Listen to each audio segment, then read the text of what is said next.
Hi hello welcome back to my channel.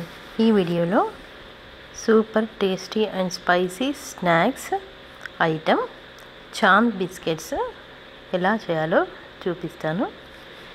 ఈ కరకరలాడే ఈ మూన్ బిస్కెట్స్ చాలా ఈజీ ప్రాసెస్ అండి. ముందుగా దీన్ని ప్రిపరేషన్ కొరకే 1 కప్పు వరకు నేను గోధుమ రవ్వని మిక్సీ జార్లో తీసుకొని గ్రైండ్ చేసుకున్నాను. ఇలా స్మూత్ పౌడర్ లాగా దీన్ని గ్రైండ్ చేసుకోవాలి. ఇలా గ్రైండ్ చేసుకున్న పౌడర్ని ఒక బౌల్లోకి తీసుకొని ఇందులో కొద్దిగా వాము, 1/2 స్పూన్ వరకు వామును తీసుకొని ఇలా క్రష్ చేసి యాడ్ చేసుకోవాలి. అలాగే కొద్దిగా సాల్ట్, రుచికి తగినంత సాల్ట్ వేసుకొని బాగా మిక్స్ చేసుకోవాలి. కొద్దిగా వాటర్ని యాడ్ చేసుకుంటూ చపాతీ పిండిలా బాగా కలుపుకొని ఒక 10 to 15 మినిట్స్ ఒక క్లాత్ని పెట్టేసి పక్కన పెట్టుకోవాలి.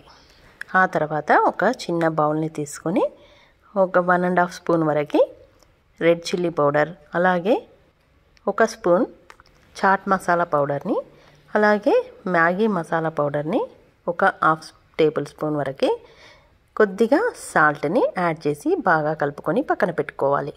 ఇప్పుడు మనం ముందుగా తడిపి పెట్టుకున్న పిండిని తీసుకొని ఇలా చపాతీలా రోల్ చేసుకోవాలి.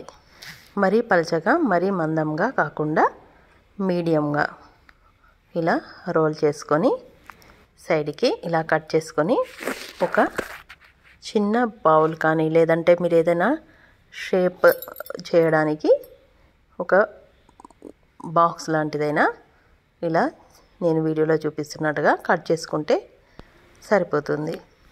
ఇలా అన్నిటినీ సైడ్ నుంచి కట్ చేసుకుంటూ ఈ మూన్ బిస్కెట్స్ని ఇలా రెడీ చేసి పెట్టుకోవచ్చండి. మిగిలిన పిండిని కూడా నేను ఇలాగే కట్ చేసి పక్కన పెట్టుకున్నాను. మీరు కావాలంటే నైఫ్తో కూడా ఏదైనా షేప్స్ కట్ చేసుకోవచ్చు. స్టవ్ పై కడాయిని పెట్టుకొని దానిలో ఆయిల్ని హీట్ చేసుకోవాలి. ఈ ఆయిల్ కొంచెం హీట్ ఎక్కగానే మీడియం ఫ్లేమ్ పైన మనం ముందుగా ప్రిపేర్ చేసి పెట్టుకున్న చాంద్ బిస్కెట్స్ అన్నిటిని దీనిలో వేసుకొని బ్రౌన్ కలర్ వచ్చే వరకు వేయించుకుంటే సరిపోతుంది. ఇలా వేయించుకున్న బిస్కెట్స్ని ఒక బౌల్లోకి తీసుకొని మనం ముందుగా ప్రిపేర్ చేసి పెట్టుకున్న చాట్ మసాలా పౌడర్ని ఇలా కొద్దిగా హీట్ పైన ఉన్నప్పుడే వేసుకొని మిక్స్ చేసుకుంటే ఎంతో టేస్టీగా స్పైసీగా ఉండే చాంద్ బిస్కెట్స్ స్నాక్స్ రెడీ అయ్యాయండి. ఇలా చాలా సులభంగా మనం వీటిని ప్రిపేర్ చేసుకోవచ్చు. ఇవి ఒక 1 to 15 డేస్ వరకు నిల్వ ఉంటాయండి. ఈ వీడియో కనుక మీకు నచ్చినట్లయితే please like, share and subscribe my channel. Thank you for watching.